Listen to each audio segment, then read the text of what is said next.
Guys, welcome back to How to Escape. This is Rina, and tonight we're going to be doing a how-to on replacing your rear brakes on 2013 through 2016 Ford Escapes. I'm going to be replacing the stock OEM rear rotor design with the power stop drilled and slotted rotor. You don't need the drilled and slotted. I got this kit a while ago and I'm finally installing them now. So we're going to go through the steps. Let us know if you have any questions in the comments below. Let's get rolling.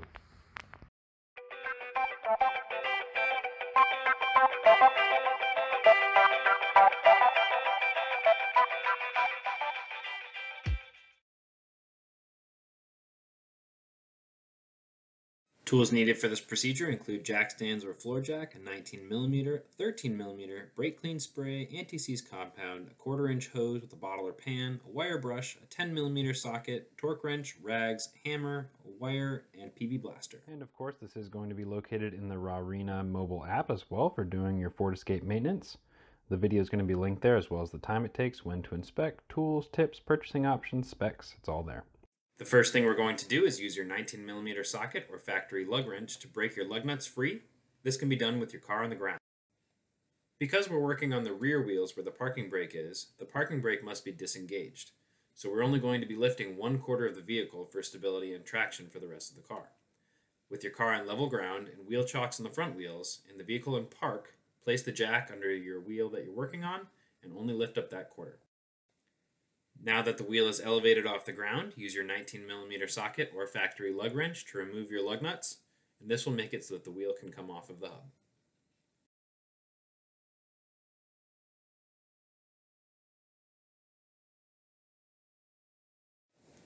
So now you can remove your wheel. Let's inspect the rotors. You can tell that there's that polished and worn groove, as well as very little material left on that brake pad. So let's get it off. Use your flathead screwdriver to remove the wire-formed spring on the caliper.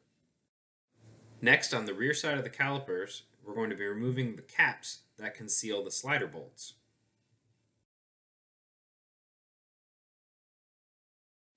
Using your T45 Torx, whether it's a driver or a socket attachment, remove the slider bolts. You'll see the slider bolts coming out here. Once you're spinning in place, you can use the tip of a flathead driver and push it out until you can grab it. Do the same thing for the lower one.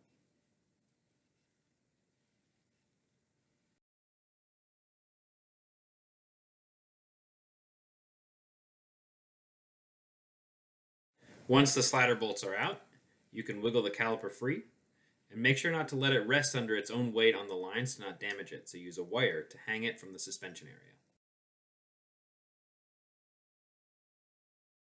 Now that the caliper's off, you can remove the old brake pads from around the rotor. You can check out how much they've worn out.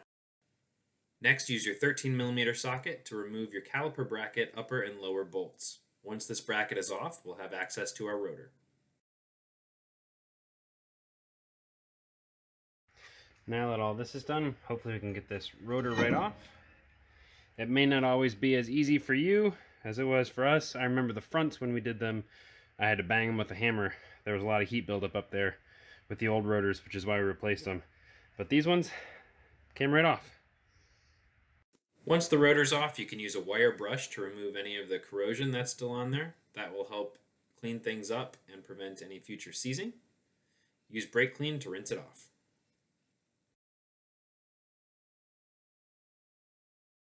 So the next part is that we're going to need to compress this piston here. And there's a tool that we're going to use. We're going to crank it and shrink it down. That's the cable right there of the parking brake. So you're going to need to crank in that piston even harder to overcome this spring so that we can get it back on over the new pads and new rotors when we're ready. Something to note when compressing your caliper piston, in order to prevent damage to the brake lines and seals, you'll need to relieve the fluid pressure that's created. In other words, the fluid needs to go somewhere when the piston is pressed inwards. This can either be done by opening the brake fluid reservoir by removing the cap under the hood or by relieving pressure at the bleeder valve of that caliper. We prefer to bleed the excess fluid at the caliper so that it does not affect the rest of the system, and then refill the fluid needed in the reservoir afterwards. This also purges some of the old fluid local to that caliper. Alright, so this is the tool that we're going to use to compress this piston. When the piston compresses inwards, it's going to create back pressure in the system. So rather than have it go all the way back towards the brake fluid reservoir, this fluid can get kind of dirty over time from the piston going back and forth and high heat and all. So what I'm going to do is I'm going to crack open that bleeder valve just a little bit so that when it'll start to trickle out on its own, and then when I really compress this piston, it's going to force all the pressure out there instead of going all the way back to the reservoir. Alright, so now that I have the tool in place here, I have the plate underneath these two parts of the caliper, and I have bleeder hose on here. I'm going to take my 10mm wrench, slide it over the hose, and I'm just going to crack it open. So upon trying to open my bleeder valve, it seems pretty fused in there, so I'm going to use a little bit of PB Blaster penetrating oil to go in there. I'm going to let that sit for a second.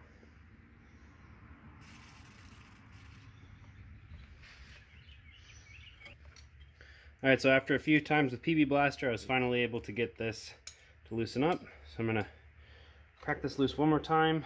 So you see some brake fluid right there. I'm going to move the pan so I make sure that it catches.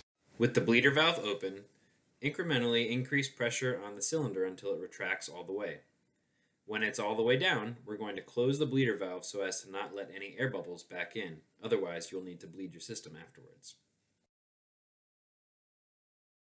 Once the piston is fully compressed, your tool might be locked in there, so you can use an adjustable wrench to turn this collar, and it will relieve all the tension, and you can remove your tool as well as the adapter plate if needed. Get your antiseze and apply it to all of the faces that the rotor will contact on the hub. Make sure not to contact any of the threaded areas or that may impact the hold that your lug nuts have. Once that's on there, get your new rotor and install it.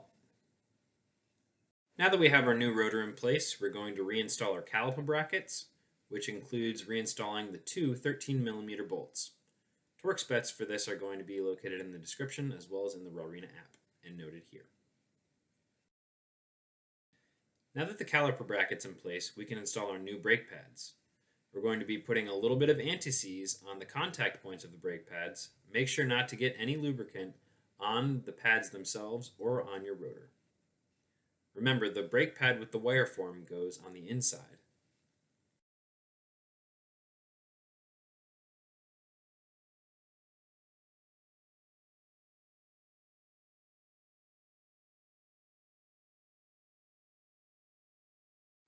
Now that the pads are in place, we're going to take the wire off that's been hanging our caliper, and we're going to install the caliper with the piston compressed over top of the new pads.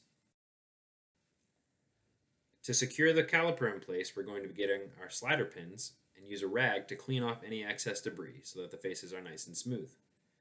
Use your antiseze to lightly coat the outside smooth faces of the slider pins. Again, make sure not to get the threads lubricated.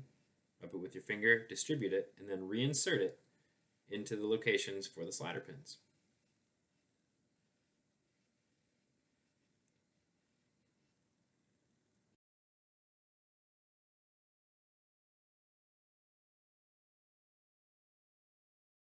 Next, use your T45 Torx driver to tighten the slider pins in. Torque values are located in the description as well as here and the Reinstall app.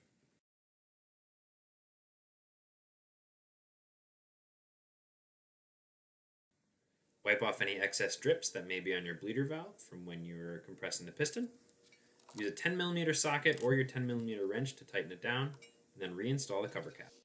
Find your two plastic cover caps for your slider bolts and reinstall those in the upper and lower locations. Lastly, for the caliper, you need to reinstall your wire form spring. This is critical so that your caliper can reset position after you press the brake pedal.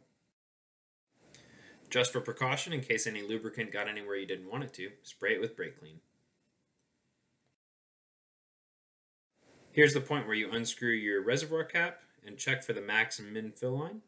I still have enough brake fluid in there, so I'm actually going to leave that as is.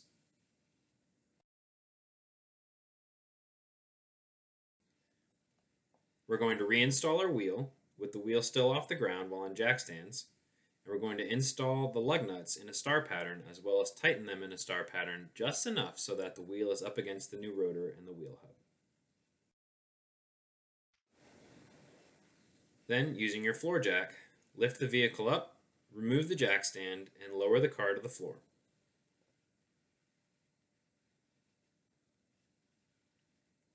You then proceed to use your 19mm socket or factory lug wrench to continue tightening your lug nuts to 100 foot-pounds, which is the factory spec. If you have at least a 1 foot bar similar to your factory lug wrench, it just means that you need to put at least 100 pounds weight on the end of that bar.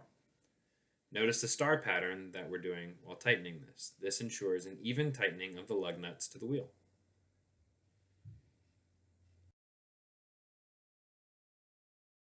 The last and important thing to check is if your brake pedal firms up or gives resistance after 10 presses. If not, you will need to bleed your brake lines. The tutorial for brake line bleeding is linked in the description as well as in the Reinstall mobile app. All right, well there you have it. Those are rotors and pads on the back wheels of a 2013 through 2016 Ford Escape. Again, these are featuring power stop. This is going to be uploaded to the app as soon as this video is posted. Give us any calls or questions if you would like to be doing this yourself or have any interesting points or tips on how to make this better. Thanks a lot for watching. Subscribe to the channel if you haven't already, and we'll see you next time. Thanks a lot.